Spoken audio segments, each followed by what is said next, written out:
আরেকটি কার্ড দিতে চাই, সেটি হবে এলপিজি কার্ড, এলপিজি গ্যাস। এটি আমরা মা বোনদেরকে পৌঁছে দিব, যাতে করে মা বোনদেরকে রান্না বান্নার জন্য কষ্ট করতে না হয়। খালেদা জিয়া ইন্টারমিডিয়েট পর্যন্ত করে দিয়ে গেছেন। আমরা মেয়েদের শিক্ষা ব্যবস্থা ইনশাল্লাহ ডিগ্রি পর্যন্ত অর্থাৎ উচ্চতর পর্যন্ত ইনশাল্লাহ বিনামূল্যে ব্যবস্থা করব। যে মেয়েরা ভালো রেজাল্ট করতে পারবে তাদের জন্য আমরা উপবৃত্তিরও ব্যবস্থা করব সরকার থেকে। যতদিন বাংলাদেশের মানুষের সমর্থন থাকবে, যে পর্যন্ত বিএনপি সরকার পরিচালনার দায়িত্বে থাকবে, আমরা আমাদের প্রতিশ্রুতি, জনগণকে দেওয়ার প্রতিশ্রুতি আমরা চেষ্টা করব ইনশাল্লাহ অক্ষরে অক্ষরে পালন করার জন্য। বাংলাদেশের জনসংখ্যার এই যে প্রায় 20 কোটি জনসংখ্যা বাংলাদেশের, এর অর্ধেক হচ্ছে নারী। দেশনেত্রী খালেদা জিয়া এই নারীদের জন্য শিক্ষা ব্যবস্থাকে ফ্রি করে দিয়েছেন, ইন্টারমিডিয়েট পর্যন্ত ডিগ্রি পর্যন্ত ফ্রি করে দিয়ে গিয়েছেন। প্রথমবার করেছেন স্কুল পর্যায়ে, ইন্টারমিডিয়েট পর্যায়ে, দ্বিতীয়বার করেছেন ইন্টারমিডিয়েট পর্যায়ে। ঠিক খালেদা জিয়ারও সেই কর্মসূচির অংশকে আমরা আরো সামনে নিয়ে যেতে চাই। এই জন্য আমরা সিদ্ধান্ত গ্রহণ করেছি যে ইনশাল্লাহ খালেদা জিয়া ইন্টারমিডিয়েট পর্যন্ত করে দিয়ে গেছেন। আমরা মেয়েদের শিক্ষা ব্যবস্থা ইনশাল্লাহ ডিগ্রি পর্যন্ত অর্থাৎ উচ্চতর পর্যন্ত ইনশাল্লাহ বিনামূল্যে ব্যবস্থা করব। শুধু এইটা হবে আমাদের এইবারকার কর্মসূচির একটি অংশ। শুধু মেয়েদের শিক্ষা ব্যবস্থা আমরা ডিগ্রি পর্যন্ত ফ্রি করব না, একই সাথে আমাদের যে মেয়েরা ভালো রেজাল্ট করতে পারবে তাদের জন্য আমরা উপবৃত্তিরও ব্যবস্থা করব সরকার থেকে, যাতে করে তারা আরো উচ্চতর শিক্ষা লাভ করতে পারে। এখন প্রিয় ভাই বোনেরা, আমরা বলেছিলাম খাল খনন করব, আমরা কিন্তু আমাদের ওয়াদা রেখেছি। দেশে আমরা খাল খননের কর্মসূচির কাজ শুরু করেছি। আজকে এইখানে শুরু করলাম, এর আগে আমি দিনাজপুর দিয়ে খাল খননের কর্মসূচি শুরু করেছিলাম।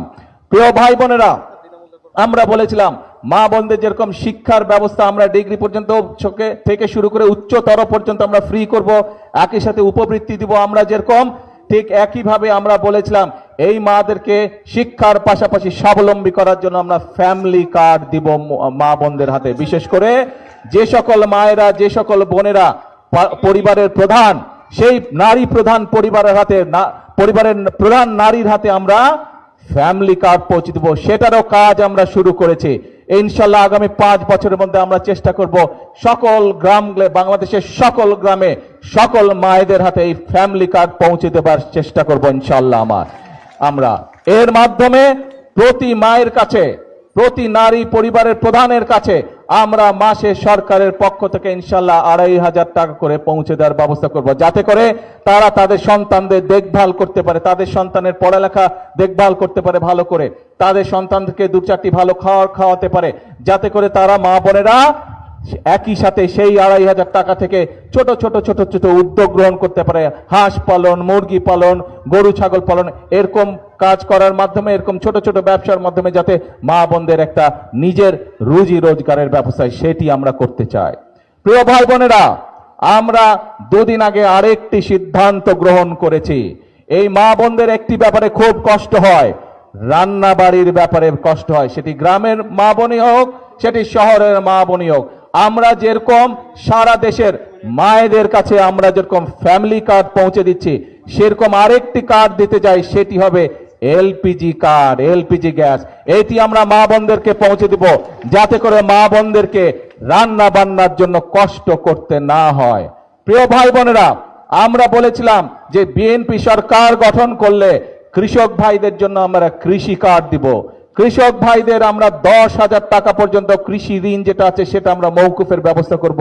আল্লাহর রহমতে আমরা সেই কাজও শুরু করেছি এবং সরকার গঠনের প্রথম 10 দিনের ভিতরে আমরা কৃষকদের যাদের 10,000 টাকা পর্যন্ত কৃষি ঋণ ছিল তাদের সেই কৃষি ঋণ আমরা মওকুফ করেছি।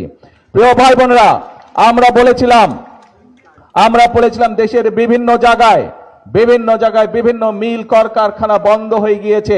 এই মিল কলকারখানা বন্ধ হয়ে যাওয়ার কারণে বহু মানুষ বেকার হয়ে গিয়েছে, বহু যুবক বেকার হয়ে গিয়েছে। আমরা বলেছিলাম এই কলকারখানাগুলো চালুর ব্যবস্থা ইনশাল্লাহ আমরা করব। আমরা সেই কাজেও হাত দিয়েছি। আগামী 2-4 মাসের মধ্যে ইনশাল্লাহ বাংলাদেশের অনেকগুলো বন্ধ হয়ে যাওয়া কলকারখানা আবার চালু করা সম্ভব হয়, যার ফলে অনেক বেকার যুবক নতুন করে কর্মসংস্থানের সুযোগ পাবে।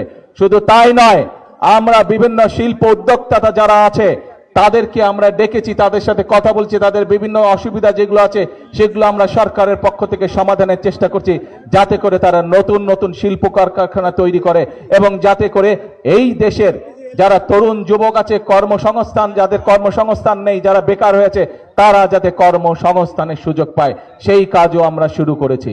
প্রিয় ভাই বোনেরা, আমরা বলেছিলাম যে মসজিদের ইমাম বলেন, খতিব সাহেব বলুন, মুয়াজ্জিম বলুন, বিভিন্ন অন্য ধর্মের যারা ধর্মী রয়েছে তাদেরকে আমরা ব্যবস্থা করব সরকার থেকে তাদের জন্য একটি সম্মানের, সেই ব্যবস্থার কাজও আমরা শুরু করেছি এরই ভিতরে।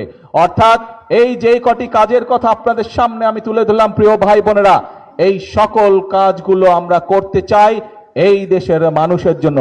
এবং আমরা যে জবান মানুষকে দিয়েছি, যে প্রতিশ্রুতি দিয়েছি, আমরা যতদিন বাংলাদেশের মানুষের সমর্থন থাকবে, যে পর্যন্ত বিএনপি সরকার পরিচালনার দায়িত্বে থাকবে, আমরা আমাদের প্রতিশ্রুতি, জনগণকে দেওয়ার প্রতিশ্রুতি আমরা চেষ্টা করব ইনশাআল্লাহ অক্ষরে অক্ষরে পালন করার জন্য।